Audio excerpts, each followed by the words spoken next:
तो जैसा पता है कि उत्तर प्रदेश लोक सेवा आयोग ने 22 और 23 दिसंबर को समीक्षा अधिकारी का जो अपना प्रस्तावित डेट दिया है परीक्षा की, तो किसी भी परीक्षा को अब इतने कम समय है, मैक्सिमम 1.5 महीने का समय आपके पास बचा हुआ है, 45 दिन का। तो इसमें बहुत ही सिलेक्टिव टॉपिक्स को आपको पढ़ना है, बहुत ही सिलेक्टेड टॉपिक्स को, और प्रीवियस ईयर क्वेश्चन को ज़रूर देखना है। आप लोगों ने पहले देख भी लिया होगा। एक रिवीजन के तौर पे हम यहाँ पे आज से समीक्षा अधिकारी के जो प्रीवियस ईयर क्वेश्चन हैं उसको हम टॉपिक वाइज यहाँ पे लाएंगे। उसी के तहत आज हमारा पहला टॉपिक रहेगा पॉलिटी का। पॉलिटी के जो समीक्षा अधिकारी के पेपर में आए हुए प्रश्न हैं उसको हम यहाँ पे देखेंगे। रिवीजन सीरीज है, थोड़ा तेज होगा, आप लोग देखिए इसको, और जो कोई सुझाव हो तो इस पर ज़रूर दीजिए, आप लोग ध्यान से देखिए इसको। तो चलिए स्टार्ट करते हैं अपने वीडियो को। हमारा आज का पहला प्रश्न है, पहले प्रश्न को देखते हैं। भारत के संविधान के भाग 9A, कौन सा भाग 9A में निम्नलिखित क्षेत्र की स्थानीय स्वशासन की इकाइयों को संवैधानिक आधार प्रदान किया गया है? इनमें किसमें, ग्रामीण क्षेत्र या शहरी क्षेत्र में? अपने उत्तर को दीजिए इसमें। आप लोग भी अपने उत्तर को अपने कमेंट के माध्यम से अपने कॉपी पे कहीं भी उत्तर देने का प्रयास करिए। आप वीडियो देख रहे हैं तो उसका उत्तर भी ज़रूर दीजिए। तो भाग 9 में हमें पता है कि भाग 9A में शहरी क्षेत्र का जिक्र किया गया है, भाग 9 में ग्रामीण क्षेत्रों का जिक्र किया गया है। तो जो इसका राइट आंसर होगा शहरी क्षेत्र, ऑप्शन नंबर बी इसका करेक्ट उत्तर होगा भाग 9A में। क्वेश्चन नंबर 2 हम लोग देखते हैं। किताब के संदर्भ में निम्नलिखित सूचनाएं दी गई हैं। किताब के संदर्भ में तो प्रस्तावना, विषय सूची, अध्याय, अनुक्रमणिका और शीर्षक, अगर इन सभी को एक क्रम में, एक सीरियल में, सीरीज में अगर इसको लगाएं, अगर एक बुक में, तो सबसे पहले क्या आता है, सबसे बाद में क्या आता है? तो सबसे पहले क्या आता है आपको पता होना चाहिए कि सबसे पहले शीर्षक, किसी भी पुस्तक का शीर्षक सबसे पहले लिखा जाता है कि उस पुस्तक का नाम क्या है, वही नाम ही उसका शीर्षक होता है। तो सबसे पहले तो यही आएगा। अगर हम ऑप्शन की बात करते हैं कि हमारा कौन सा ऑप्शन इसमें करेक्ट होगा, तो एक ही ऑप्शन दिख रहा है, ऑप्शन नंबर सी, 5 नंबर जो यह पहले आएगा। शीर्षक सबसे पहले लिखा जाएगा, उसके बाद विषय सूची लिखा जाएगा, उसके बाद प्रस्तावना लिखा जाएगा, और फिर अध्याय लिखा जाएगा, और लास्ट में हमारा अनुक्रमणिका लिखा जाएगा। अगर इसको एक पुस्तक को का रूप दिया जाए तो ये सभी इसी क्रम से रहेंगे। ऑप्शन नंबर सी, 5, 2, 1, 3, 4 इसका राइट आंसर है, ऑप्शन नंबर सी। तीसरे प्रश्न की बात करते हैं। संविधान के किस अनुच्छेद के अंतर्गत संसद के दोनों सदनों की संयुक्त अधिवेशन का प्रावधान किया गया है? संयुक्त अधिवेशन का प्रावधान किसमें किया गया है? संविधान के अनुच्छेद 108 में संयुक्त अधिवेशन का प्रावधान किया गया है। अनुच्छेद 100 में क्या किया गया है? अनुच्छेद 100 में यह चर्चा किया गया है कि मतों की बराबरी की स्थिति में जो अध्यक्ष होते हैं वह अपना निर्णायक मत दे सकते हैं, मतों की बराबरी की स्थिति में। अनुच्छेद 110 धन विधेयक के बारे में चर्चा करता है। चौथे क्वेश्चन को हम लोग देखते हैं। भारत के संविधान की निम्नलिखित अनुसूची में 3 विधा सूचियों का प्रावधान है। 3 विधा सूचियों का मतलब संघ सूची, राज्य सूची और समवर्ती सूची। यह संविधान के किस अनुसूची में दिया गया है? तो संविधान के 7वीं अनुसूची में दिया गया है। त्रिसूची का संबंध संविधान के 7वीं अनुसूची से है। और 6वीं अनुसूची में क्या दिया गया है? AMTM, असम, मेघालय, त्रिपुरा, मिजोरम का जो संबंध है 6वीं अनुसूची में दिया गया है। और 8वीं अनुसूची में 22 भाषाओं का जिक्र किया गया है। प्रारंभ में इसमें 14 भाषाएं थी, वर्तमान में 22 भाषाएं इसमें हैं। अगले प्रश्न की तरफ हम लोग चलते हैं। क्वेश्चन नंबर 5 देखते हैं। यदि किसी समय राष्ट्रपति और उपराष्ट्रपति दोनों पद रिक्त हों तब राष्ट्रपति का कार्य कौन करेगा? अगर राष्ट्रपति और उपराष्ट्रपति दोनों पद रिक्त हो तो भारत का जो प्रधान न्यायाधीश होता है वह राष्ट्रपति का कर्तव्य का निर्वहन करेगा। अगला प्रश्न देखते हैं हम लोग। क्वेश्चन नंबर 6 को देखते हैं। दोनों को मैच करना है। भारत के राष्ट्रपति की न्यूनतम आयु क्या होती है? भारत के पंचायत सदस्य की न्यूनतम क्या होती है? राज्य विधानसभा के सदस्य की न्यूनतम आयु क्या होती है? और राज्य विधान परिषद की न्यूनतम आयु क्या होती है? तो सबसे पहले हम देखते हैं पंचायत सदस्य की न्यूनतम आयु वोट डालने की जो है पंचायत सदस्य की, वह है 21 वर्ष होता है। 25 वर्ष होता है। राज्य के विधानसभा की सदस्य की न्यूनतम आयु 25 वर्ष होती है। अगर कोई आपसे पूछे कि मुख्यमंत्री बनने की न्यूनतम आयु क्या होती है तो वह भी 25 वर्ष होती है। 30 वर्ष होती है। भारत के राष्ट्रपति की न्यूनतम आयु 30 वर्ष होती है, और 30 वर्षीय राज्य विधान परिषद के सदस्य बनने की न्यूनतम आयु भी 30 वर्ष होती है। तो जो इसका राइट आंसर होगा ए जाएगा 2 नंबर में, ए जाएगा 2 नंबर में। तो यहाँ पे जाएगा, ये एलिमिनेट हो गया, सी, बी और डी एलिमिनेट हो गया। इसका राइट आंसर जो होगा ऑप्शन नंबर ए इसका राइट आंसर होगा, 2, 3, 4, 1। अगले प्रश्न की हम लोग चलते हैं अगले प्रश्न की तरफ। भारत के संविधान के अनुसार केंद्र की कार्यपालिका शक्ति किस में निहित होती है? तो केंद्र की कार्यपालिका शक्ति जो होती है वह राष्ट्रपति में निहित होती है। शासनाध्यक्ष प्रधानमंत्री होता है, लेकिन राष्ट्राध्यक्ष राष्ट्रपति होता है, तो कार्यपालिका शक्ति राष्ट्रपति के अंदर ही निहित होती है। तो ऑप्शन नंबर ए इसका करेक्ट आंसर हो गया है। क्वेश्चन नंबर 8 को हम लोग देखते हैं। भारत के संविधान के अनुच्छेद 300 के अनुसार भारत का कानूनी नाम क्या है? अनुच्छेद 300 में जिक्र किया गया है भारत का कानूनी नाम क्या है? The union of India Bharat का कानूनी नाम है। निम्नलिखित में से कौन सा अनुच्छेद भारत के राष्ट्रपति द्वारा वित्त आयोग की नियुक्ति से संबंधित है? तो वित्त आयोग की नियुक्ति अनुच्छेद 280 में वित्त आयोग भारत का राष्ट्रपति वित्त आयोग की हर 5 साल में वित्त आयोग का गठन करता है भारत के राष्ट्रपति। 10वें प्रश्न को हम लोग देखते हैं। कानून निर्माण की शक्ति निम्नलिखित में से संसद को प्राप्त है। कानून निर्माण की शक्ति भारत के संघ की, भारत का प्रदेश, उप प्रदेश, डोमिनियन की और विश्व में कहीं भी रहने वाले भारतीय नागरिकों की, इन सभी के लिए भारत की संसद कानून बना सकती है। तो जो इसका राइट आंसर होगा ऑप्शन नंबर डी इसका राइट आंसर होगा। सभी तीनों सही है। अगले प्रश्न के हम लोग चलते हैं। क्वेश्चन नंबर 11 देखते हैं। भारतीय संविधान की प्रस्तावना में सभी नागरिकों को कौन सा न्याय प्रदान करने की व्यवस्था की गई है? तो हम देखते हैं भारतीय संविधान की प्रस्तावना में 3 प्रकार के न्याय दिए गए हैं, सामाजिक, आर्थिक और राजनीतिक। कौन से न्याय? सामाजिक, आर्थिक और राजनीतिक। धार्मिक न्याय नहीं है, धार्मिक जहाँ पे दिखे आप कट कर दीजिए। 3 प्रकार के न्याय की चर्चा किया गया है भारतीय संविधान में, और 5 प्रकार के स्वतंत्रता की बात किया गया है, विचार, अभिव्यक्ति, विश्वास, धर्म, उपासना की स्वतंत्रता, और 2 प्रकार की समता की बात किया गया है, प्रतिष्ठा और अवसर की समानता। अगले प्रश्न की तरफ हम लोग चलते हैं। क्वेश्चन नंबर 12 देखते हैं। भारतीय संविधान के किस अनुच्छेद के अंतर्गत अंतर्राष्ट्रीय समझौते को प्रभावी हेतु संसद राज्य सूची के विषय पर कानून बना सकता है? तो अनुच्छेद 253 यह है कि अंतर्राष्ट्रीय संधि या समझौता लागू करने के लिए संसद जो है राज्य सूची के विषय पर कानून बना सकता है। इसका जो राइट आंसर होगा ऑप्शन नंबर डी इसका राइट आंसर होगा। अनुच्छेद 252 को देखते हैं। अनुच्छेद 252 कहता है कि 2 या 2 से अधिक राज्य, अगर अनुच्छेद 252 को देखते हैं। अनुच्छेद 252 कहता है कि 2 या 2 से अधिक राज्यों के निवेदन पर राज्य सूची के विषय पर कानून संसद बना सकती है। ऐसा प्रावधान 252 में किया गया है। अनुच्छेद 249 को देखते हैं। तो अनुच्छेद 249 कहता है कि यदि राज्य सूची का कोई विषय राष्ट्रीय महत्व का हो जाता है तो संसद उस पर कानून बना सकती है। ऐसा कानून का जो अवधि होती है केवल 1 साल होती है, यदि राज्य सूची का कोई विषय राष्ट्रीय महत्व का हो जाता है। अनुच्छेद 250 में बताया गया है कि राष्ट्रीय आपातकाल के समय राज्य सूची के विषय पर संसद कानून बना सकती है। ऐसा अनुच्छेद 250 में बताया गया है। अगले प्रश्न की हम लोग चलते हैं। क्वेश्चन नंबर 13 देखते हैं। भारतीय राष्ट्रपति लोकसभा का अध्यक्ष कौन रहे हैं? ऐसे कौन से राष्ट्रपति हैं जो लोकसभा के अध्यक्ष भी रहे हैं?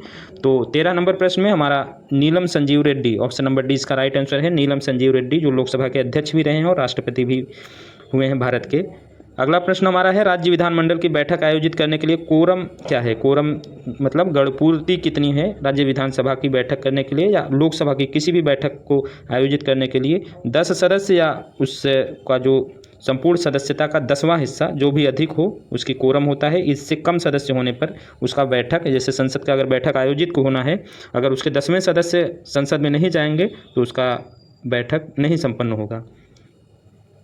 अगला प्रश्न हमारा है क्वेश्चन नंबर 15 है। 1993 में कौन सी भाषा 8वीं अनुसूची में जोड़ी गई थी?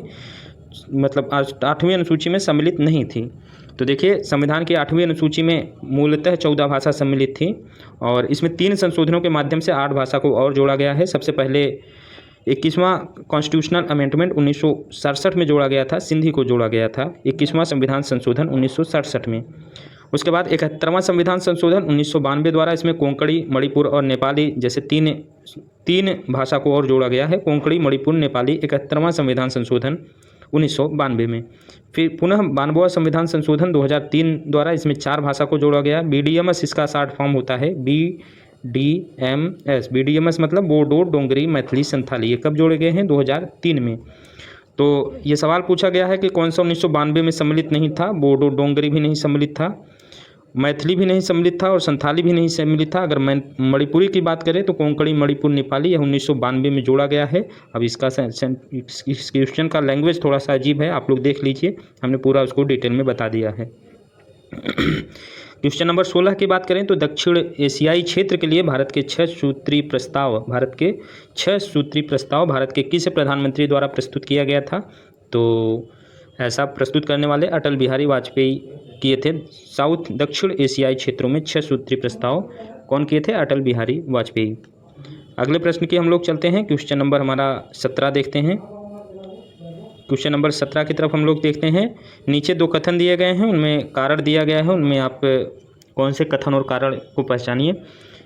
कथन दिया गया है राज्यसभा का विघटन नहीं होता है, यह बिल्कुल सही है, राज्यसभा का विघटन नहीं होता है। और उसके 1/3 सदस्य हर दूसरे वर्ष सेवानिवृत्त होते जाते हैं। उसके 1/3 सदस्य हर दूसरे साल सेवानिवृत्त हो जाते हैं, इसलिए उसका विघटन नहीं होता है। लेकिन यह इसका व्याख्या नहीं है। दोनों कथन सही है लेकिन व्याख्या नहीं कर रहा है। इसका ऑप्शन नंबर बी करेक्ट उत्तर हो जाए। क्वेश्चन नंबर 18 को हम लोग देखते हैं। निम्नलिखित कथनों पर विचार कीजिए, कौन सा कथन सही है। राष्ट्रपति की तरह उपराष्ट्रपति का चुनाव भी अप्रत्यक्ष रूप से होता है। राष्ट्रपति की अप्रत्यक्ष रूप से उपराष्ट्रपति का चुनाव भी होता है, राष्ट्रपति की ही तरह। राज्यों की विधायिकाओं के सदस्य दोनों चुनाव में महत्वपूर्ण भूमिका निभाते हैं, यह बिल्कुल गलत है। राष्ट्रपति के चुनाव में तो राज्यों की विधानसभाएं भाग लेते हैं, किंतु उपराष्ट्रपति के चुनाव में भाग नहीं लेते हैं। उपराष्ट्रपति के चुनाव में संसद के दोनों सदस्य भाग लेते हैं। तो इसका जो राइट आंसर होगा ऑप्शन नंबर ए केवल एक सही है। अगले प्रश्न की तरफ हम लोग चलते हैं। क्वेश्चन नंबर 19 को देखते हैं। किसी राज्य के राज्यपाल संविधान के निम्नलिखित में से किस अनुच्छेद के अंतर्गत विधानमंडल में अवकाश के दौरान अध्यादेश जारी कर सकता है। मतलब राज्यपाल किस संविधान के तहत अध्यादेश जारी करता है। तो राज्यपाल 213 के तहत अध्यादेश जारी करते हैं जब विधानसभा का सत्र नहीं चल रहा होता है। और राष्ट्रपति अनुच्छेद 123 के तहत अध्यादेश जारी करते हैं जब संसद का सत्र नहीं चल रहा होता है। अगले प्रश्न की तरफ हम लोग चलते हैं। क्वेश्चन नंबर 20 को देखते हैं। भारत में नीति आयोग की स्थापना जनवरी 2015 में किया गया था। यह किसके द्वारा किया गया था। राष्ट्रपति द्वारा अध्यादेश के माध्यम से किया गया था कि संसद के अधिनियम से माध्यम से किया गया था, संघीय मंत्रिपरिषद द्वारा पारित एक विशिष्ट प्रस्ताव के माध्यम से किया गया था। तो जो इसका राइट आंसर है ऑप्शन नंबर 3 इसका सही है। संघीय मंत्रिपरिषद द्वारा एक प्रस्ताव के माध्यम से नीति आयोग की स्थापना 2015 में किया गया था। सूची 1 को सूची 2 से आपको मिलाना है। सूची 1 में अधिनियम दिया गया है और सूची 2 में कौन सा संविधान संशोधन दिया गया है। 94वां संविधान संशोधन अधिनियम 2006 में अनुच्छेद 164 में संशोधन किया गया था। संविधान संशोधन 95वां संविधान संशोधन अधिनियम 2009 अनुच्छेद 334 को संशोधन किया गया था। 96वां संविधान संशोधन अधिनियम 2011 8वीं अनुसूची को में संशोधन किया गया था। और 103वां संविधान संशोधन अधिनियम अनुच्छेद 15 में संशोधित किया गया था। तो जो इसका राइट आंसर है ऑप्शन नंबर, अगर क्या इसमें पूछा क्या है, कोड का सही प्रयोग करिए। तो इसका राइट आंसर जो होगा, इसका राइट आंसर होगा ऑप्शन नंबर ए, इसका राइट आंसर होगा। ऊपर से लेकर नीचे तक आपको सभी क्रम में 2006 में इसको संशोधित किया गया था, 2009 में इसको संशोधित किया गया था, 2011 फिर पुनः 2019। तो इसका जो राइट आंसर होगा, राइट आंसर इसका होगा ऑप्शन नंबर ए, 1 2 3 4 इसी क्रम में सभी संशोधन हुए हैं। तो ऑप्शन नंबर ए सही है। अगले क्वेश्चन की तरफ हम लोग चलते हैं। क्वेश्चन नंबर 22 को देखते हैं। निम्नलिखित अधिनियमों में से भारत परिषद इंडिया काउंसिल को किस अधिनियम द्वारा समाप्त किया गया था। भारत परिषद अधिनियम 1858 को समाप्त किया गया था। भारत सरकार अधिनियम 1935 के माध्यम से किसको समाप्त किया गया था। भारत परिषद अधिनियम 1858 जो 1857 के बाद लाया गया था, 58 से 57 की क्रांति के बाद। क्वेश्चन नंबर 23 को हम लोग देखते हैं। इसमें प्रावधान किया गया है, इसमें संविधान के कौन सी भाग में प्रावधान किया गया है। नागरिकता का प्रावधान किसमें है, संविधान के भाग 2 में। संघ राज्य क्षेत्रों की बात की गई है भाग 7 में, नगर पालिका भाग 9 के ए में और निर्वाचन भाग 15 में। हम देखते हैं संघ राज्य क्षेत्रों की जो जिक्र किया गया है वह भाग 7 में नहीं किया गया है। भाग 7 को इसको निरसित कर दिया गया है। इसमें बी राज्यों से संबंधित जब संविधान लागू होगा था तो ए बी सी डी राज्य जो थे इसमें प्रावधान किया गया था भाग 7 में, इसको निरस्त कर दिया गया है। और 7वां संविधान संशोधन द्वारा संघ राज्य क्षेत्रों का जो जिक्र किया गया है भाग 8 में किया गया है। संघ राज्य क्षेत्रों का जिक्र जो कौन सा सुमेलित नहीं है, इसमें ऑप्शन नंबर डी सुमेलित नहीं है। अगला क्वेश्चन देखते हैं। क्वेश्चन नंबर 24 को हम लोग देखते हैं। मौलिक अधिकार इधर दिया गया है, इधर अनुच्छेद दिया गया है, उनसे मैच करना है। अस्पृश्यता का अंत अनुच्छेद 17 में दिया गया है। गिरफ्तारी एवं निरोध का संरक्षण जो दिया गया है अनुच्छेद 23 में दिया गया है। धर्म की स्वतंत्रता अनुच्छेद 25 और अल्पसंख्यकों के हितों का संरक्षण अनुच्छेद 29 दिया गया है। तो इन चारों में कौन सा सुमेलित नहीं है, तो गिरफ्तारी से निरोध ये अनुच्छेद 23 नहीं है, अनुच्छेद 22 में इसका जिक्र किया गया है, तो यही सुमेलित नहीं है। ऑप्शन नंबर बी है इसका राइट आंसर होगा। क्वेश्चन नंबर 25 को हम लोग देखते हैं। कथन और कारण वाला प्रश्न है। राज्य की कार्यपालिका शक्ति का प्रयोग संसद के कानूनों का अनुपालन सुनिश्चित करने हेतु किया जाता है, ऐसा कथन में कहा गया है। बिल्कुल सही है। और कारण इसका दिया गया है कि अपनी कार्यपालिका शक्तियों का प्रयोग करके भारत सरकार राज्यों को आवश्यक निर्देश भी दे सकती हैं, यह भी सही है। तो ऑप्शन नंबर ए इसका राइट आंसर होगा। कथन व कारण दोनों सही है। कथन व कारण, कथन कारण की व्याख्या करता है। सर्वोच्च न्यायालय की स्थापना के संदर्भ में निम्नलिखित कथनों में कौन सा कथन सही है, आपको इसको पहचानना है। इसकी स्थापना कलकत्ता में सर्वोच्च न्यायालय की स्थापना 1773 के रेगुलेटिंग एक्ट के तहत की गई थी, यह बिल्कुल सही थे। 1773 के रेगुलेटिंग एक्ट के तहत ही इसकी स्थापना कलकत्ता में की गई थी। लेमेस्टर इस न्यायालय के प्रथम मुख्य न्यायाधीश नहीं, ऐसा लेमेस्टर नहीं थे। इस एलिजा इम्पे थे, इम्पे इसके प्रथम मुख्य न्यायाधीश थे। तो ऑप्शन नंबर ए इसका सही है, ये दो गलत है। एक ही ऑप्शन इसमें सही है। कार्यवाहक न्यायाधीशों की नियुक्ति किसमें की जाती है, किस न्यायालय में? उच्चतम न्यायालय में, जिला न्यायालय में, उच्च न्यायालय में, या ए और सी दोनों में? कार्यवाहक न्यायाधीश की नियुक्ति उच्चतम और उच्च न्यायालय में किया जाता है, जबकि जिला न्यायालयों में ऐसा कोई प्रावधान नहीं है कार्यवाहक न्यायाधीशों की नियुक्ति के बारे में। क्वेश्चन नंबर 28 हम लोग देखते हैं, निम्नलिखित में से कौन सा सुमेलित नहीं है। इसमें संस्थाएं दिया गया है, एक तरफ उसके स्थापना वर्ष दिया गया है। अंतर्राज्यीय परिषद की स्थापना 1990 में हुई थी। राष्ट्रीय विकास परिषद इसमें 1954 दिया गया है। केंद्रीय सतर्कता आयोग 1964 दिया गया है। राष्ट्रीय मानवाधिकार आयोग 1993 दिया गया है। तो हम लोग यहाँ देखते हैं कि ऑप्शन नंबर 20 का गलत है कि राष्ट्रीय विकास परिषद की स्थापना 1954 में ना होकर 1952 में हुई थी राष्ट्रीय विकास परिषद की स्थापना। तो इसका राइट आंसर ऑप्शन बी होगा। अगले प्रश्न की तरफ हम लोग चलते हैं। क्वेश्चन नंबर 35 को देखते हैं। पंचायती राज नामांकन किस नेता के सुझाव पर ग्रामीण स्थानीय स्वशासन का पंचायती राज नामांकन किस नेता के सुझाव का परिणाम था? तो महात्मा गांधी ने इसके प्रबल समर्थक थे। पंचायतों के प्रबल समर्थक ने यही सुझाव दिए थे संविधान में शामिल करने की। भारतीय संविधान के निम्नलिखित में से किस अनुच्छेद के द्वारा अस्पृश्यता की समाप्ति की व्यवस्था की गई है? अस्पृश्यता के अंत की व्यवस्था अनुच्छेद 17 में किया गया है। अस्पृश्यता के अंत की व्यवस्था भारतीय संविधान के अनुच्छेद 170 के अनुसार किसी राज्य की देखिए, यह भी ध्यान रखिए आप, किस अनुच्छेद में ऐसा कहा गया है? अनुच्छेद 170 में कहा गया है। क्या कहा गया है? राज्य की विधानसभा के सदस्यों की न्यूनतम और अधिकतम संख्या किस में बताया गया है? तो अनुच्छेद 170 में बताया गया है। इसकी संख्या क्या है? बताया गया है कि किसी राज्य की विधानसभा की न्यूनतम संख्या 60 और अधिकतम 500 सदस्य हो सकते हैं, ऐसा अनुच्छेद 170 में बताया गया है। भ्रष्टाचार निरोधक कानून की स्थापना 1985 में ना होकर 1988 में हुई थी, भ्रष्टाचार निरोधक कानून। तो इसका ऑप्शन नंबर सी इसका जो है करेक्ट आंसर हो गया क्वेश्चन नंबर 38 का। अगला प्रश्न हमारा है क्वेश्चन नंबर 39 को हम लोग देखते हैं। प्रशासनिक सुधार आयोग 1967 जिसने पहली बार लोकपाल एवं लोकायुक्त बनाने की संतुष्टि की थी, उसके अध्यक्ष कौन थे? पहले प्रशासनिक सुधार आयोग के अध्यक्ष कौन थे? तो मोरारजी देसाई। प्रथम प्रशासनिक सुधार आयोग 1967 में गठित हुआ था, उसके अध्यक्ष थे Morarji Desai. Option number A इसका करेक्ट आंसर है। अब तक 2 प्रशासनिक सुधार आयोग बन चुके हैं। पहला प्रशासनिक सुधार इसमें दिया हुआ है 1967 में। सेकंड प्रशासनिक सुधार आयोग 2005 में गठित हुआ था। वीरप्पा मोइली जो कांग्रेस के वरिष्ठ नेता भी थे और कर्नाटक के पूर्व मुख्यमंत्री वीरप्पा मोइली उसके अध्यक्ष थे द्वितीय प्रशासनिक सुधार आयोग के।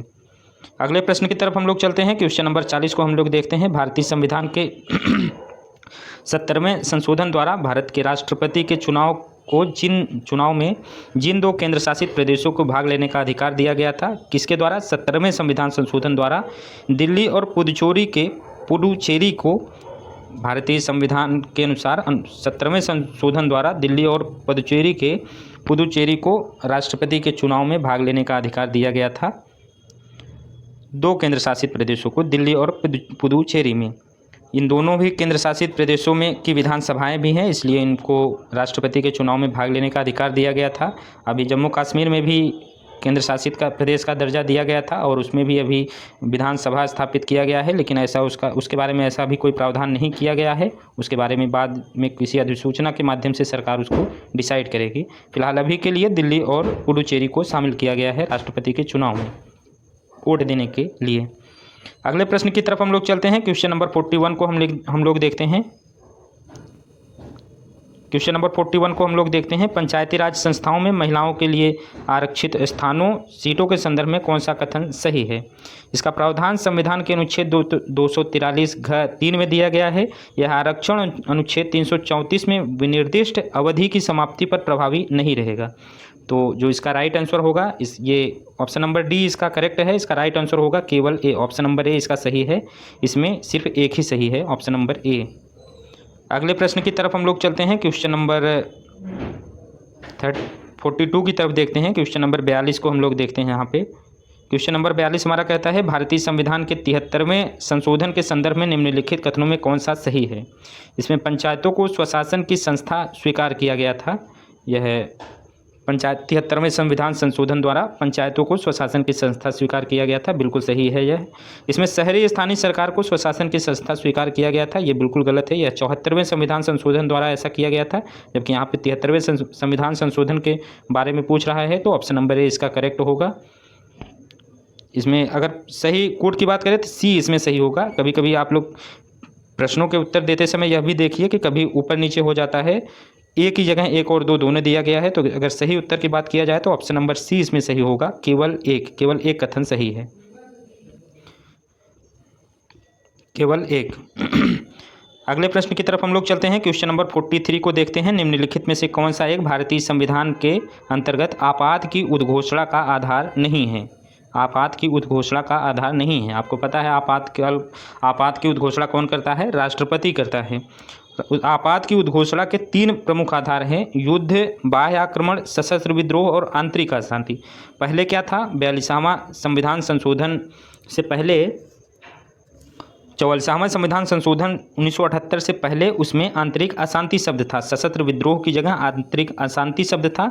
इन 3 आधारों पर होता था, लेकिन 44वां संविधान संशोधन 1978 में आंतरिक अशांति को हटाकर इसके जगह पे सशस्त्र विद्रोह शब्द का प्रयोग किया गया है। तो वर्तमान में अगर पूछा जाए तो युद्ध, बाह्य आक्रमण और सशस्त्र विद्रोह के आधार पर आपातकाल की घोषणा की जा सकती है, जबकि आंतरिक अशांति के आधार पर आपातकाल की घोषणा नहीं की जा सकती। इसका right answer option number D होगा, आंतरिक अशांति। अगले प्रश्न की तरफ हम लोग चलते हैं, क्वेश्चन नंबर 44। क्वेश्चन नंबर 44 को हम लोग देखते हैं, भारतीय संविधान के संदर्भ में निम्नलिखित कथनों पर विचार करें। संघ मंत्रिपरिषद लोकसभा के प्रति सामूहिक रूप से उत्तरदायी होंगे। जो संघ मंत्रिपरिषद होता है सामूहिक रूप से लोकसभा के प्रति उत्तरदायी होते हैं, बिल्कुल सही है, ऑप्शन नंबर 1, पॉइंट नंबर 1 बिल्कुल सही है। संघ के मंत्री प्रधानमंत्री प्रसाद पर्यंत अपने पद धारण करेंगे, यह कथन 2 बिल्कुल गलत है। प्रधानमंत्री के प्रसाद पर्यंत नहीं, राष्ट्रपति के प्रसाद पर्यंत अपने पद को धारण करते हैं, तो कथन 2 सही है। अगर सही की बात करते हैं, यहाँ पे सही पूछा हुआ है, तो ऑप्शन नंबर 1, केवल 1 इसमें सही है, ऑप्शन नंबर 1 सही है। अगले प्रश्न की तरफ हम लोग चलते हैं, क्वेश्चन नंबर 45। क्वेश्चन नंबर 45 को हम लोग देखते हैं, सुमेलित करना है सूची 1 को सूची 2 से। 7वीं अनुसूची की बात करें तो अभी हम लोग ऊपर देखे हैं, 7वीं अनुसूची में क्या जिक्र किया गया है। 7वीं अनुसूची में जो 3 अनुसूचियां हैं उसके बारे में बताया गया है संविधान की 7वीं अनुसूची में। 8वीं अनुसूची में क्या बताया गया है, 8वीं अनुसूची में 22 भाषाओं को बताया गया है। 9वीं अनुसूची में कुछ अधिनियमों को मान्यीकरण के बारे में बताया गया है, और 10वीं अनुसूची में दल बदल के बारे में बताया गया है।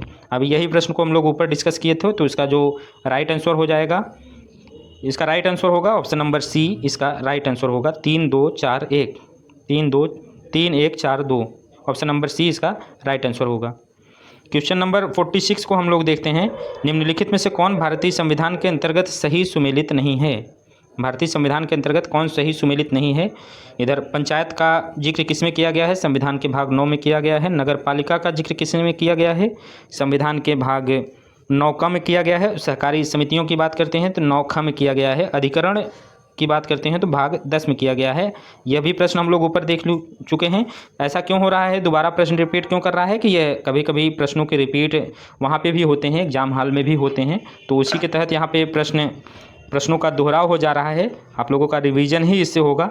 अधिकरण का जिक्र जो है संविधान के भाग 10 में नहीं है, अधिकरण का जिक्र संविधान के भाग 14 में किया गया है, इसलिए ऑप्शन नंबर डी इसका करेक्ट आंसर होगा। 47 को हम लोग देखते हैं, भारतीय संविधान के अधिकृत हिंदी पाठ को निम्नलिखित संविधान संशोधन में से किसके द्वारा प्रकाशित करने के लिए अधिकृत किया गया था? तो ऐसा अधिकार दिया गया था 58 58वां संविधान संशोधन 1987 के तहत। इसका right answer option number B होगा, 58वां संविधान संशोधन 1987। अगले प्रश्न की तरफ हम लोग चलते हैं, क्वेश्चन नंबर 48 को हम लोग देखते हैं, मौलिक कर्तव्य भारत के संविधान में कितने हैं? मौलिक कर्तव्य भारत के संविधान में कितने हैं? तो वर्तमान में 11 मौलिक कर्तव्य हैं। मौलिक कर्तव्यों को किसके द्वारा शामिल किया गया था? 42वां संविधान संशोधन, कभी कभी इसमें कन्फ्यूजन हो जाता है, कोई 44 लगा देता है, तो 42वां संविधान संशोधन 1976 द्वारा मौलिक कर्तव्यों को संविधान में शामिल किया गया था। अनुच्छेद किसमें? अनुच्छेद 51A में, अनुच्छेद 51A में जोड़ा गया पहली बार 42वां संविधान संशोधन 1976 के माध्यम से। सरदार स्वर्ण सिंह कमेटी के आधार पर इसको जोड़ा गया था। उन्होंने 10 मूल कर्तव्यों का सुझाव दिया था शामिल करने का, लेकिन सरकार ने 11 मौलिक कर्तव्यों को शामिल किया, बाद में एक और जोड़कर 2002 में 86वां संविधान संशोधन द्वारा एक 11वां मौलिक कर्तव्य को जोड़ा गया। तो वर्तमान में कुल 11 मौलिक कर्तव्य शामिल हैं। इसका सही ऑप्शन नंबर डी इसका सही उत्तर होगा। अगले प्रश्न की बात करते हैं, क्वेश्चन नंबर 49 को हम लोग देखते हैं, लोक लेखा समिति निम्नलिखित सदस्य होते हैं। लोक लेखा समिति में कितने सदस्य होते हैं? सबसे पहले तो ये जानिए, लोक लेखा समिति में कुल 22 सदस्य होते हैं, जिसमें 15 लोकसभा से होते हैं और 7 राज्यसभा से। तो ऑप्शन नंबर 20 का करेक्ट आंसर होगा, 22 सदस्य होते हैं और लोकसभा से उसमें 15 सदस्य होते हैं, राज्यसभा से 7 सदस्य लिए जाते हैं लोक लेखा समिति में। अगला प्रश्न है क्वेश्चन नंबर 50 को हम लोग देखते हैं, केरल में प्रथम साम्यवादी राज्य सरकार का गठन कब किया गया था? तो कभी कभी ऐसे भी प्रश्न पूछ लिए जाते हैं, ऐसे डायरेक्ट। निश्चित रूप से यह जो नहीं पढ़ा होगा, यह प्रश्न अपने आप में कठिन है, तो इसको याद करने का बस एक ही तरीका है कि इसको ऐसे कभी अखबारों के माध्यम से या कहीं कहीं ऐसे लोग पढ़ लेते हैं। केरल में या एनसीईआरटी में दिया हुआ होता है, जो एनसीईआरटी पढ़ के जाता है उसको ये पता होगा। ये केरल में प्रथम साम्यवादी राज्य सरकार का गठन कब किया गया था? 1957 में प्रथम साम्यवादी राज्य सरकार का गठन किया गया था केरल में। 51 नंबर प्रश्न हम लोग देखते हैं, नियंत्रण एवं महालेखा परीक्षण की टीका टिप्पणी पर उचित कार्यवाही करने का अंतिम जिम्मेदारी किसकी है? नियंत्रण एवं महालेखा परीक्षक की टीका टिप्पणी पर भारत के राष्ट्रपति की, सर्वोच्च न्यायालय की, संसद की, राष्ट्रीय विकास परिषद की। महालेखा परीक्षक, नियंत्रक एवं महालेखा परीक्षक की टिप्पणी की जो उचित कार्यवाही का अधिकार भारतीय संसद को है। संसद इसको निलंबित कर सकती है अब अधिनियम को पारित करके। अगले प्रश्न की तरफ हम लोग चलते हैं, क्वेश्चन नंबर 52 को देखते हैं, 52 को देखते हैं, नए राज्यों की स्थापना के लिए विधायन शक्ति निम्नलिखित में से किसे प्राप्त होता है? नए राज्यों की स्थापना के लिए विधायन शक्ति किसको प्राप्त होता है? लोकसभा को, संसद को, राजनीतिक दलों को, केंद्र सरकार। तो नए राज्यों की स्थापना करता है तो संसद ऐसी पहल कर सकती है, संसद को यह अधिकार प्राप्त है। ऑप्शन नंबर 20 का करेक्ट है।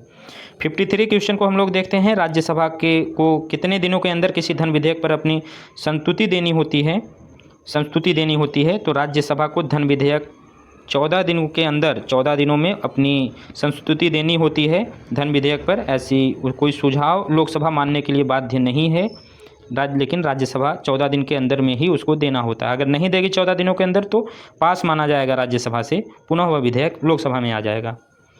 अगले प्रश्न की तरफ चलते हैं, 54 को हम लोग देखते हैं, यदि किसी राज्य में लोकसभा की कुल 42 सीटें हैं, उस राज्य में अनुसूचित जातियों के लिए क्या स्थान आरक्षित होंगे? हम लोग जानते हैं कि अनुसूचित जातियों के लिए 15% सीटें आरक्षित होती हैं। अगर 42 सीटें हैं तो उसका 7 सीटें, 15% लगभग 7 सीट उसके अनुसूचित जातियों के लिए आरक्षित रहेंगे। ऑप्शन नंबर सी इसका करेक्ट उत्तर हो गया।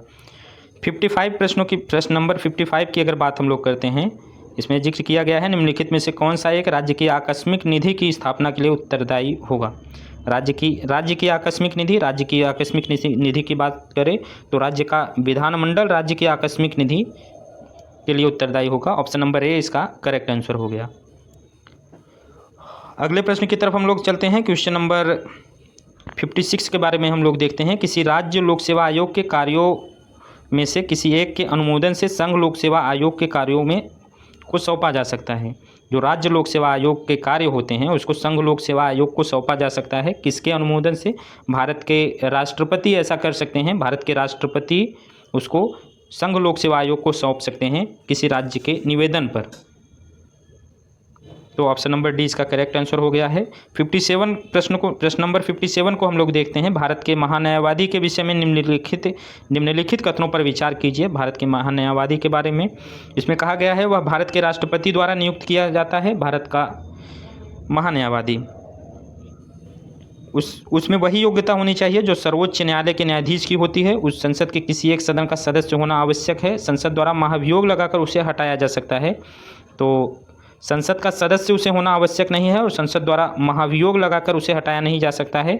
ऐसे कोई राष्ट्रपति के प्रसाद पर्यंत काम करता है। तो ऑप्शन नंबर 3 और 4 कथन 3 और 4 हमारे गलत है। तो जहाँ पे 3 और 4 दिखे उसको आप एलिमिनेट कर दीजिए। ऑप्शन नंबर 1 और 2 दोनों सही है। एलिमिनेशन पद्धति परीक्षा में बैठ रहे हैं तो उसको सीखना चाहिए। एलिमिनेट करके ही हम बड़े से बड़े प्रश्नों को बहुत इजीली सॉल्व कर सकते हैं, इसलिए एलिमिनेशन का प्रयोग आप लोग किया करिए। अगर प्रश्न नहीं आ रहा है तो आप गलत को ढूंढिए कि इसमें कौन सा गलत हो सकता है, उसके द्वारा आप उत्तर तक पहुंच सकते हैं। अगले प्रश्न की बात करते हैं 58 को। भारतीय संविधान में समानता का अधिकार अनुच्छेद 5 अनुच्छेदों द्वारा अधिकृत किया गया है। समानता के अधिकार में तो अनुच्छेद 14 से लेकर समानता के अधिकार संविधान में किसमें किया गया है? समानता के अधिकार अनुच्छेद 14 से लेकर 18 तक किया गया है भारतीय संविधान में समानता का अधिकार। 59 क्वेश्चन नंबर को देखते हैं हम लोग। भारत के संविधान के निर्माताओं ने मौलिक अधिकारों की अवधारणा, मौलिक अधिकार की अवधारणा कहाँ से लिया गया है? यूएसए के संविधान से मौलिक अधिकार की अवधारणा लिया गया है। कहाँ से? यूएसए की संविधान से। अगले प्रश्न की तरफ हम लोग चलते हैं। 60 नंबर प्रश्न को हम लोग देखते हैं। निम्नलिखित में से कौन सा राज्य के नीति निर्देशक सिद्धांत संविधान में बाद में जोड़ा गया? डीपीएसपी कौन सा बाद में जोड़ा गया है? तो सबसे पहले हम लोग देखते हैं ग्राम पंचायतों का गठन। अनुच्छेद 40 में ऐसा प्रावधान किया गया है। इसका जो प्रावधान है अनुच्छेद 40 में है। गोवध निषेध का प्रावधान अनुच्छेद 48 में दिया गया है। मुफ्त कानूनी सलाह की जिक्र अनुच्छेद 39A में दिया गया है और समान नागरिक संहिता अनुच्छेद 44 में दिया गया है। तो ऑप्शन नंबर सी मुफ्त कानूनी सलाह अनुच्छेद 39A में दिया गया है। इसे ही बाद में जोड़ा गया था। 42वां कॉन्स्टिट्यूशनल अमेंडमेंट 1976 के माध्यम से इसे जोड़ा गया था मुफ्त कानूनी सलाह को। ऑप्शन नंबर सी इसका राइट आंसर हो जाएगा, मुफ्त कानूनी सलाह। अगले प्रश्न को हम लोग देखते हैं क्वेश्चन नंबर 61 को। किनके बीच संबंधों की पुनरीक्षा के लिए सरकारिया आयोग गठित हुआ गया? सरकारिया आयोग का गठन किसके लिए हुआ था? केंद्र राज्य संबंधों के लिए हुआ था। ऑप्शन नंबर डी इसका करेक्ट आंसर है। 62 प्रश्न को हम लोग देखते हैं। भारत के संविधान के किस भाग में संघ राज्य संबंधों का जिक्र किया गया है? तो केंद्र राज्य संघ राज्य संबंध का जो चर्चा किया गया है भाग 11 में किया गया है केंद्र राज्य संबंध के बारे में। अगले प्रश्न की तरफ हम लोग चलते हैं। क्वेश्चन नंबर 63 को हम लोग देखते हैं। यदि भारत के राष्ट्रपति और उपराष्ट्रपति दोनों त्यागपत्र दे दें तो ऐसी स्थिति में राष्ट्रपति के रूप में कार्य कौन करेगा? लोकसभा अध्यक्ष, प्रधानमंत्री, गृह मंत्री, भारत का मुख्य न्यायाधीश। भारत का मुख्य न्यायाधीश ऐसी स्थिति में कार्य करेगा। राष्ट्रपति का एम हिदायतुल्ला ऐसे न्यायाधीश थे जो मुख्य न्यायाधीश से कार्यवाहक राष्ट्रपति की भूमिका में रहे हैं। एम हिदायतुल्ला भारत के मुख्य न्यायाधीश थे। क्वेश्चन नंबर 64 को देखते हैं। भारत में न्यायिक सक्रियता किससे संबंधित है? प्रतिबद्ध न्यायपालिका से, जनहित याचिका से, न्यायिक पुनरावलोकन से और न्यायिक स्वतंत्रता से। क्वेश्चन नंबर 64 की बात करते हैं तो इसमें जो राइट आंसर होगा जनहित याचिका। ऑप्शन नंबर बी इसका करेक्ट आंसर होगा, जनहित याचिका से। जनहित याचिका का कॉन्सेप्ट कब आया था? 1985 में पीएन भगवती द्वारा लाया गया था। जस्टिस पीएन भगवती द्वारा जनहित याचिका का कॉन्सेप्ट लाया गया था। 65 क्वेश्चन नंबर की बात करते हैं। सर्वोच्च न्यायालय के नवीनतम फैसले के अनुसार सशस्त्र बल न्यायाधिकरण AFT के बारे में निम्नलिखित में से कौन सा कथन सही है? उच्च न्यायालय AFT के फैसले के विरुद्ध रिट याचिकाओं पर विचार नहीं कर सकती हैं, ऐसा इसमें कहा गया है। कथन 2 में ऑप्शन नंबर 2 में दिया गया है उच्च न्यायालय AFT के फैसले के विरुद्ध रिट याचिकाओं पर विचार कर सकती है।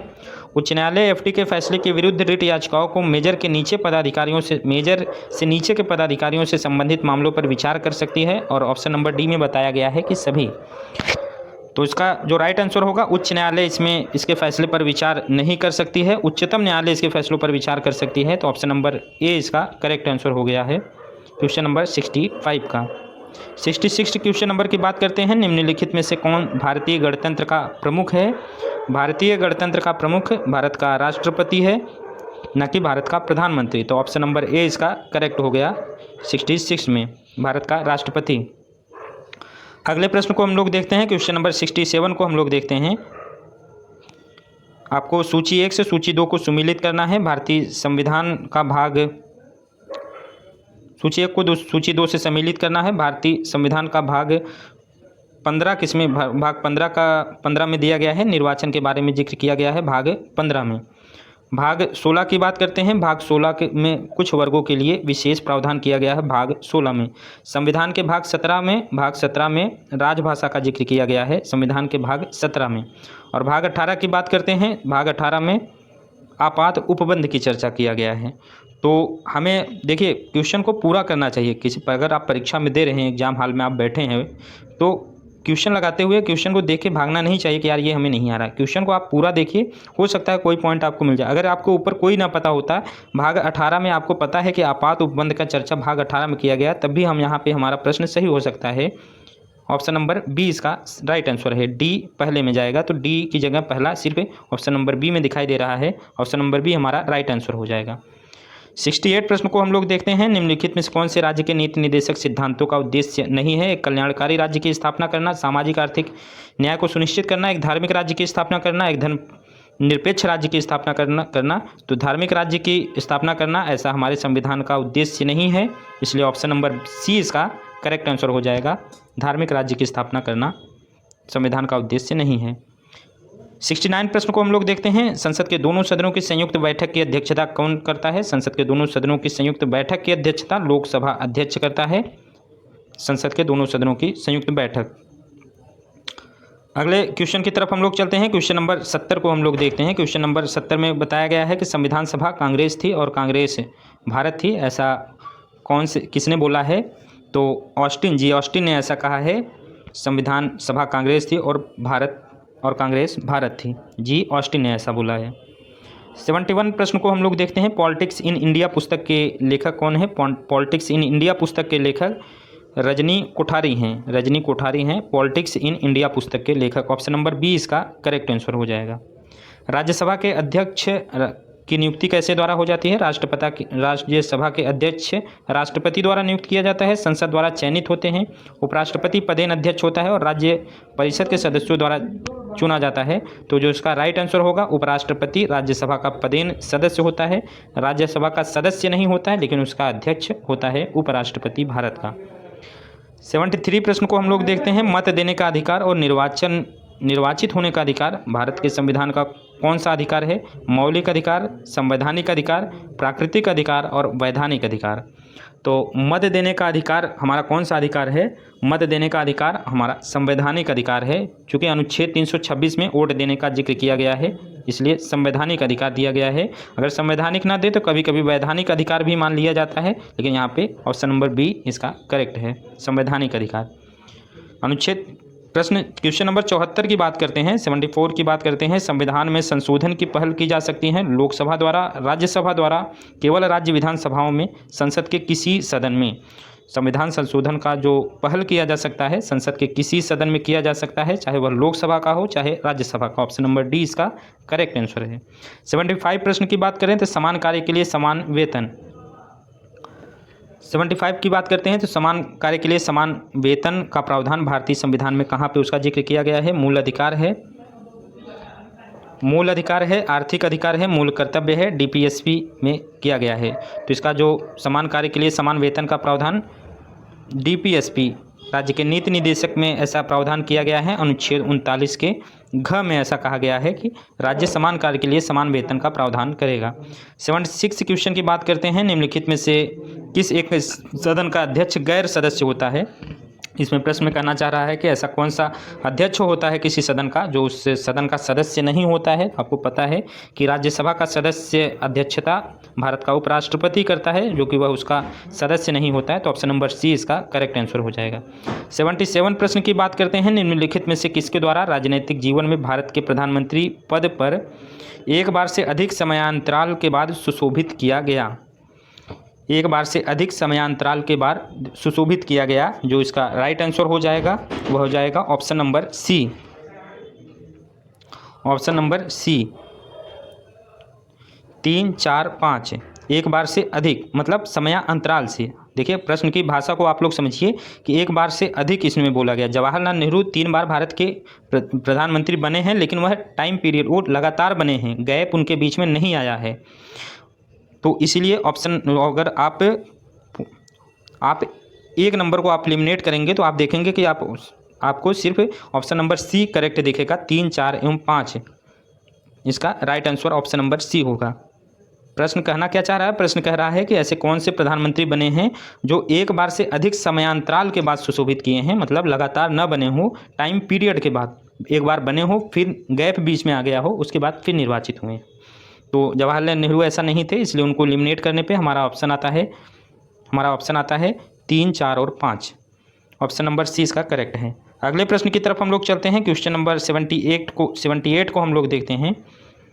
मुख्यमंत्री से संबंधित निम्नलिखित कथनों में कौन सा सही नहीं है? वह साधारणतः राज्यपाल द्वारा निर्वाचित होता है, राज्यपाल द्वारा चयनित होता है, वह राज्यपाल द्वारा औपचारिक नियुक्ति पाता है, वह विधानसभा में बहुमत दल के सदस्यों द्वारा चुना जाता है, और उसका पद, ऑप्शन नंबर डी है, उसका पद पर बने रहना बहुत से कारकों पर निर्भर करता है।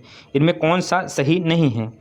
तो हम लोग देखते हैं कि वह राज्यपाल द्वारा नियुक्ति उसकी होती है, लेकिन चयनित नहीं होता। राज्यपाल द्वारा नियुक्ति होती है, लेकिन चयनित राज्यपाल द्वारा नहीं होता है। बहुमत प्राप्त दल के नेता को ही राज्यपाल मुख्यमंत्री नियुक्त करता है विधानसभा में। तो ऑप्शन नंबर ए इसका करेक्ट होगा प्रश्न 78 का। 79 प्रश्न को हम लोग देखते हैं। भारत के में संविधान की मूल संरचना का सिद्धांत कब लाया गया था? मूल संरचना, बुनियादी ढांचा का सिद्धांत का स्रोत क्या है? संविधान में उसका जिक्र किया गया है, न्यायिक व्याख्या में, न्यायविदों के मत में और संसदीय कानून में। देखिए प्रश्न की भाषा को आप लोग समझिए। प्रश्न आसान है, लेकिन उसकी भाषा अगर आप नहीं समझेंगे तो प्रश्न आपको कठिन दिखेगा। इसमें प्रश्न कहना चाह रहा है कि मूल संरचना की अवधारणा किसके द्वारा जाहिर किया गया या उजागर किया गया या आया पहली बार? तो संविधान में ऐसा कोई मूल संरचना का जिक्र नहीं किया गया था। न्यायिक व्याख्या में सबसे पहले मूल संरचना का कॉन्सेप्ट केशवानंद भारती बनाम केरल राज्य 1973 में आया था। तो सुप्रीम कोर्ट ने ऐसा दिया था, मूल संरचना का सिद्धांत दिया था। तो ऑप्शन नंबर बी इसका करेक्ट होगा। न्यायिक व्याख्या में पहली बार आया था मूल संरचना का सिद्धांत। 80 नंबर प्रश्न को हम लोग देखते हैं। संविधान के 73वें और 74वें संशोधन निम्नलिखित में से किसके सृजन के लिए उत्तरदायी हैं? 73वां और 74वां संविधान संशोधन द्वारा राज्य निर्वाचन आयोग, जिला नियोजन समिति और राज्य वित्त आयोग। देखिए प्रश्न थोड़ा अंदर जाके पूछा है। 73वां और 74वां संविधान संशोधन किससे संबंधित है? पंचायत और नगर पालिका से संबंधित है।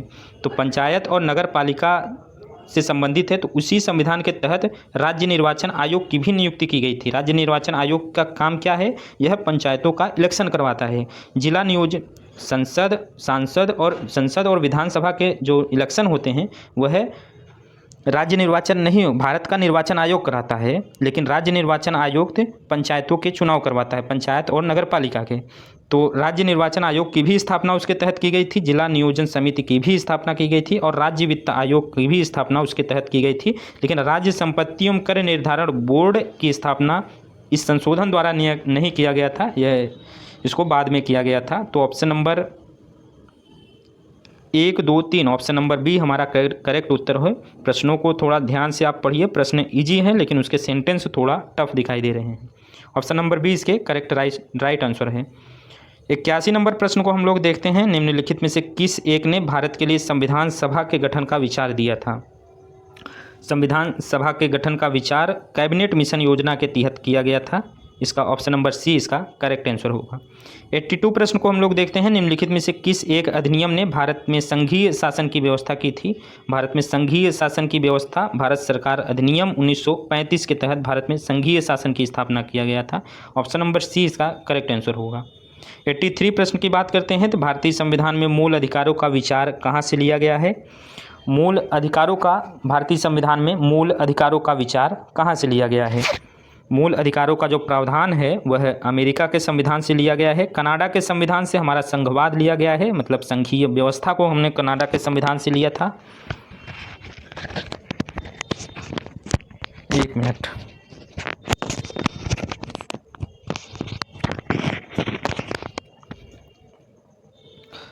आयरलैंड के संविधान से हमने डीपीएसपी को लिया था। राज्य के नीति निदेशक तत्व का सिद्धांत हमने आयरलैंड के संविधान से लिया था। और ब्रिटेन के संविधान से हमने संसदीय परंपरा को लिया था, संसदीय व्यवस्था को लिया था हमने ब्रिटेन के संविधान से। इसलिए विदेशी लोग कभी कभी हमारे संविधान को उधार का थैला भी कहा जाता है, जबकि उसको उधार का थैला नहीं कहा जाना चाहिए, क्योंकि हमने दूसरे देशों के संविधान से ग्रहण तो किया, लेकिन एज इट इज डायरेक्ट हमने नहीं ग्रहण किया, उसको संशोधन करके उसमें काट छाट करके जो हमारे लिए, हमारे अपनों के लिए जो जरूरी प्रावधान थे, सिर्फ उन्हीं को हमने एक्सेप्ट किया है। तो उसको उधार का थैला नहीं कहा जा सकता। लेकिन विदेशी लोगों द्वारा, विदेशी संविधान, जो विदेशी कानूनविदों द्वारा ऐसा आरोप भारत के ऊपर कभी कभी लगाया जाता है। 83 का जो राइट आंसर होगा ऑप्शन नंबर डी इसका करेक्ट आंसर है। 84 को हम लोग देखते हैं। मनरेगा कार्यक्रम निम्नलिखित में से भारतीय संविधान के किस अनुच्छेद को लागू करने के लिए किया गया था? तो मनरेगा कार्यक्रम किसके लिए लाया गया था? मनरेगा कार्यक्रम भारतीय संविधान का 83 अनुच्छेद 83 के लिए लाया गया था मनरेगा कार्यक्रम। अनुच्छेद 45 की बात करते हैं तो अनुच्छेद 45 कहा गया तो 6 वर्ष से कम आयु के बच्चों के लिए राज्य व्यवस्था करेगा। इसी के तहत आपको विद्यालयों में आंगनवाड़ी दिखता है, लेकिन यह राज्य का कोई मौलिक अधिकार नहीं है। अगर किसी विद्यालय में आंगनवाड़ी का प्रावधान न किया जाए तो हम कोर्ट नहीं जा सकते हैं, क्योंकि डीपीएसपी के तहत, अनुच्छेद 45 के तहत डीपीएसपी पे राज्य पूरी तरह राज्य सरकार के ऊपर छोड़ा गया है। अनुच्छेद 47 में क्या बताया गया है? अनुच्छेद 47 में बताया गया है, अनुच्छेद 50 में जिक्र किया गया है कार्यपालिका को न्यायपालिका से अलग किया गया है। अनुच्छेद 43 में बताया गया है कि राज्य के श्रमिकों को जीवन निर्वाह एवं उचित वेतन देने के प्रावधान किया गया है। उसी के तहत मनरेगा कार्यक्रम को लाया गया था। ऑप्शन नंबर ए इसका करेक्ट आंसर है। 85 नंबर प्रश्न को हम लोग देखते हैं। निम्नलिखित में से कौन एक राज्य के नीति निदेशक तत्व शामिल नहीं है? डीपीएसपी में कौन सा प्रावधान शामिल नहीं है? मद्य निषेध, गौ संरक्षण, पर्यावरण संरक्षण और 14 वर्ष की आयु तक के बच्चों को निःशुल्क शिक्षा। डीपीएसपी की बात करें तो डीपीएसपी में मद्य निषेध शामिल है, गौ संरक्षण शामिल है, पर्यावरण संरक्षण शामिल है, लेकिन 6 से 14 वर्ष के बच्चों की नियुक्त ये निःशुल्क शिक्षा का प्रावधान इसमें नहीं है। 0 से 6 वर्ष के बच्चों का इसमें शिक्षा का प्रावधान करता है, न कि 6 से 14 वर्ष का बच्चों के। ऑप्शन नंबर डी इसका करेक्ट आंसर होगा। अगले प्रश्न की बात हम लोग करते हैं। क्वेश्चन नंबर 86 की बात हम लोग करते हैं। निम्नलिखित में से कौन सा विषय धन विधेयक के उपबंध में सम्मिलित नहीं किया गया है? धन विधेयक में कौन सा सम्मिलित नहीं किया गया है? कर से संबंधित उपबंध, उधार ऋण देने से संबंधित उपबंध, संचित निधि या आकस्मिकता की अभिरक्षा से संबंधित उपबंध और जुर्माने या अर्थदंड से संबंधित उपबंध। तो धन विधेयक में कोई जुर्माने का प्रावधान, इससे संबंधित प्रावधान नहीं है, तो ऑप्शन नंबर डी इसका करेक्ट आंसर होगा क्वेश्चन नंबर 86 में। अगला प्रश्न को हम लोग देखते हैं 87 को। भारत का उपराष्ट्रपति भारत का द्वितीय उच्चतम प्रतिष्ठित पदाधिकारी होता है। उपराष्ट्रपति के पास पद के संबंध में औपचारिक कार्य या दायित्व नहीं है। तो इसमें राइट आंसर आपको, और तीसरा पॉइंट दिया गया है, राष्ट्रपति की अनुपस्थिति में उसके कार्यों का निर्वहन करता है। बिल्कुल सही है, अभी तक के तीनों पॉइंट इसमें करेक्ट हैं। चौथा पॉइंट हमारा है राष्ट्रपति के पदत्याग, अपदस्थीकरण अथवा मृत्यु के चलते राष्ट्रपति के रूप में कार्य करता है। यह भी बिल्कुल सही है। तो इसके जो राइट आंसर है ऑप्शन नंबर डी, सभी चारों इसमें सही है। 88 प्रश्न को हम लोग देखते हैं। गणतंत्रीय अवधारणा से संबंधित निम्नलिखित में से कौन सही नहीं है? एक राज्य जिसमें जनता सर्वोच्च हो, सर्वोच्च शक्ति निर्वाचित प्रधान में निहित हो, सर्वोच्च शक्ति एक राजा के समान व्यक्ति में निहित हो, एक ऐसी सरकार जो जनता द्वारा निर्वाचित प्रतिनिधि की हो। तो गणतंत्रीय अवधारणा कहाँ में क्या होगा कि एक सर्वोच्च शक्ति एक राजा के समान में व्यक्ति में निहित हो, ऐसा कोई प्रावधान नहीं किया गया है। राजा रानी का कॉन्सेप्ट गणतंत्र में नहीं होता है। ब्रिटेन में संसदीय व्यवस्था तो है, लेकिन गणतंत्रीय व्यवस्था नहीं है, क्योंकि वहाँ राजा रानी का कॉन्सेप्ट है। हमारे यहाँ संसदीय व्यवस्था भी है और गणतंत्रीय व्यवस्था भी है। गणतंत्र क्यों है? क्योंकि वहाँ का राष्ट्राध्यक्ष निर्वाचित होता है, न कि। अगले प्रश्न की तरफ हम लोग चलते हैं। 88 प्रश्न को हम लोग देखते हैं। संसद के अधिकारों में सम्मिलित है। संसद के अधिकारियों में सम्मिलित कौन कौन से संसद के अधिकारी माना जाता है? अध्यक्ष लोकसभा, उपाध्यक्ष लोकसभा, महासचिव लोकसभा और अध्यक्ष राज्यसभा। संसद के सभी अधिकारी हैं, सभी चारों इसमें सही हैं। न कि लोकसभा नहीं पूछा है, संसद पूछा है, तो इसमें लोकसभा के अधिकारी और राज्यसभा के अधिकारी सभी सम्मिलित हो जाएंगे। तो ऑप्शन नंबर डी इसका करेक्ट आंसर हो जाएगा। 90 नंबर प्रश्न को हम लोग देखते हैं। भारत के संसद द्वारा बंधुआ मजदूरी को प्रतिबंधित करने वाला अधिनियम पारित किया गया था। कब पारित किया गया था? 1976 में बंधुआ मजदूरी को प्रतिबंधित करने वाला अधिनियम पारित किया गया था 1976 में। 91 नंबर प्रश्न को हम लोग देखते हैं। निम्नलिखित में से भारतीय संविधान के 73वें संशोधन द्वारा क्या सम्मिलित किया गया है? अभी हम लोग इसको देखे थे। 73 जिला पंचायत, क्षेत्र पंचायत, ग्राम पंचायत, नगर पंचायत। 73वें संविधान संशोधन द्वारा पंचायतों को शामिल किया गया था। पंचायतों को त्रिस्तरीय पंचायत की व्यवस्था हमारे यहाँ किया गया है। ग्राम पंचायत, क्षेत्र पंचायत और जिला पंचायत, यह तीनों शामिल किया गया है 73वें संविधान संशोधन द्वारा। लेकिन 74वें संविधान संशोधन द्वारा नगर पंचायत को शामिल किया गया है, न कि 73वें संविधान संशोधन द्वारा। ऑप्शन नंबर डी इसका राइट आंसर हो जाएगा। इसमें पूछा है कि कौन सा इसमें कोड दिया गया है, तो इसमें डी नहीं शामिल होगा। 1, 2, 3 इसमें ऑप्शन नंबर बी इसका करेक्ट आंसर हो जाएगा। 1, 2 और 3 ऑप्शन नंबर बी इसमें करेक्ट आंसर हो जाएगा। अगले प्रश्न की तरफ हम लोग चलते हैं। क्वेश्चन नंबर 92 को हम लोग देखते हैं। नागरिकता का प्रावधान संविधान के किस भाग में है? तो नागरिकता का प्रावधान संविधान के भाग 2 में है। अनुच्छेद 5 से लेकर 11 तक इसका जिक्र किया गया है नागरिकता के बारे में। क्वेश्चन नंबर 93 को हम लोग देखते हैं। किसी व्यक्ति को एक ही अपराध के लिए एक से अधिक बार अभियोजित और दंडित नहीं किया जाएगा। अपराधों के लिए दोष सिद्धि के संबंध में उपरोक्त संरक्षण किस अनुच्छेद में किया गया है? तो अनुच्छेद 20 में ऐसा जिक्र किया गया है। अनुच्छेद 20 कहता है कि किसी भी व्यक्ति को एक ही अपराध के लिए एक से बार अधिक अभियोजित नहीं किया जाएगा। मतलब कि अगर कभी हाई कोर्ट ने उस मामले में कोई सज़ा दी हो है, सज़ा काटने के बाद उसी मामले में सुप्रीम कोर्ट भी सज़ा दे रहा है कि 10 साल की सज़ा काटने के बाद मामला सुप्रीम कोर्ट में गया और सुप्रीम कोर्ट भी 10 साल की सज़ा दे, तो ऐसा नहीं है। एक अपराध के लिए एक ही बार उसको सज़ा दिया जाएगा। अनुच्छेद 20 में ऐसा प्रावधान किया गया है। 94 क्वेश्चन नंबर को हम लोग देखते हैं। लोकसभा में आंग्ल भारतीय समुदाय का प्रतिनिधित्व संबंधी प्रावधान संविधान के किस अनुच्छेद में है? तो अनुच्छेद 331 में ऐसा प्रावधान किया गया था, लेकिन अभी इसको एलिमिनेट कर दिया गया है, इसको सस्पेंड कर दिया गया है, समाप्त कर दिया गया है इसे। ऐसा अब वर्तमान में कोई प्रावधान नहीं नियुक्त है। आंग्ल भारतीयों को नहीं नियुक्त किया जाता है भारतीय संविधान में।